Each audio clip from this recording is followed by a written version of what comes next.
In today's video, I'm going to teach you how to add a subdomain on Godaddy in 2025. This step-by-step guide will take you through the process so you can manage your domain effectively, whether it's for personal use or business. Let's dive right in. The first thing we need to do is navigate to Godaddy's main website. Once you're there, you'll want to look for the domain names, websites, hosting, and online marketing tools section. This is your gateway to all the products and services that Godaddy offers. It can be a bit overwhelming at first with all the options, but don't worry, we're going to focus on what we need today, setting up your subdomain. Next, you'll want to click on the Products tab. This is where you'll find an overview of all the services linked to your account. The interface is user-friendly, but if you're ever unsure, remember to look for any pop-up help or tooltips that Godaddy provides to assist you in navigating. Scroll down until you find the domain you want to manage. Now let's dive into the DNS management area by clicking on DNS next to your domain. This part is essential because the DNS settings are what make your subdomain function properly on the web. Take a moment to familiarize yourself with the options available here. Once you're in the DNS management section, you'll need to locate the forwarding option. This is usually found on the control panel within the DNS management area.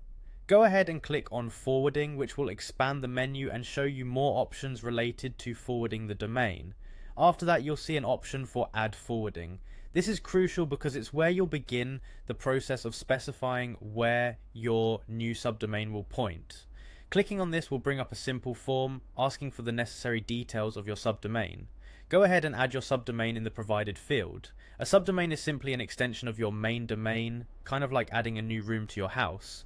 For example, if your main domain is example.com, a subdomain could be blog.example.com. Fill this out carefully and make sure to double check for any typos or errors. Finally, you need to specify the destination URL, which is where you want the subdomain to direct visitors. This could be another website, a specific page on your own site, or any URL of your choice.